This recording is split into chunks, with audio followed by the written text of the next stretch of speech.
আজকে এই মাছগুলোকে কিভাবে রান্না করব চলো রেসিপিটি এই ভিডিওর মাধ্যমে তোমাদের দেখিয়ে দিই।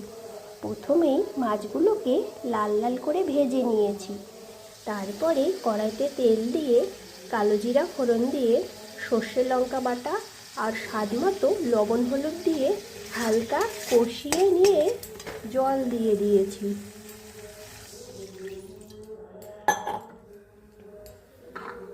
এখন মাছগুলো দিয়ে দেব।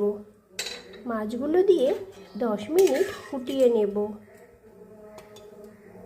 এই যে আমাদের মাছের রেসিপি রেডি হয়ে এসেছে।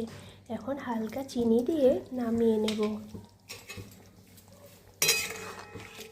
দেখো কি সুন্দর ফ্লেভার বেরোচ্ছে, কালারটাও খুব সুন্দর হয়েছে।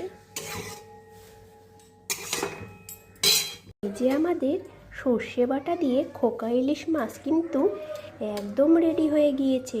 তোমরা কে কে খেতে পছন্দ করো একটু কমেন্ট করে বলো।